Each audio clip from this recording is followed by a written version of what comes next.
Olive ridley turtles are a unique sea species which have a very peculiar nesting habit of their own. In fact, these sea species regularly in a year between November to January, they have a laying season in which numerous female sea turtles come to specific points on the coastline, dig some holes and lay their eggs there.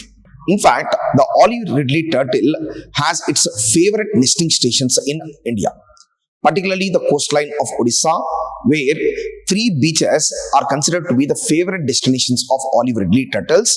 They are the Gahirmata beach, and along with that Rushikulya river meeting point or river mouth, and along with that Devi river mouth are the three important nesting stations in India. And along with the Indian nesting stations, the olive sea ridley turtles are also known to nest in the South American region, particularly in Mexico, and in Central America region. The two on the Pacific coastline of these countries, they have their nesting stations. In fact, the olive ridley turtle has been a vulnerable species and is marked the same, that is vulnerable, under the IUCN Red List.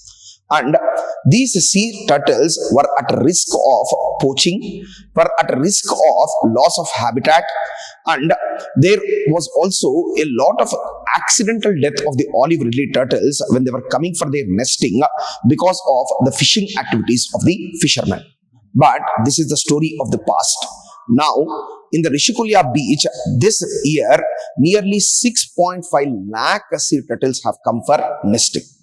And the uniqueness of olive sea ridley turtles is, once they are laying their eggs at one particular place, the hatchlings which come out of the eggs, they will be registered with the magnetic location of the beach in which they are born. And once they are born in a nesting station, throughout their life, they will come back to the same nesting station in order to lay their eggs. And this unique phenomenon in science is called as philopatry. And because of this philopatry practice, they come back to the same beaches in which they are born. And along with coming back to the same beaches, there is also numerous conservation efforts taken by the Indian government in order to preserve the olive sea ridley turtles and their nesting stations.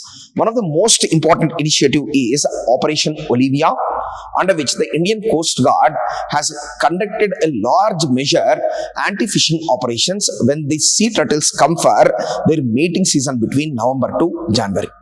And along with that, the state government of Odisha also imposes fishing ban during the mating season. And post-mating season, they will come for mass nesting between January to March. And this mass nesting is also called as Aribada, which is the Portuguese term for arrival. And in this season, large number of sea turtles, they come onto the ground, they will dig some holes, lay their eggs, cover the eggs, and then go back on their ocean journey. And along with that, the Indian government also, on some occasions, has also resorted to this practice of tagging and monitoring of the olive ridley turtles in order to find out about their migratory patterns too. But despite of all these conservation efforts, because of pollution, because of rising sea temperatures, and because of over-enthusiasm of the tourists who in large number are going to the nesting sites when the olive ridley turtles come there, and they are disturbing their pattern because they are using floodlights or mobile torches in order to look at the hatching and the laying of egg season. So these things needs to be taken into control. Otherwise, the olive ridley turtle might choose other nesting stations apart from India. Thank you for your time. Thank you.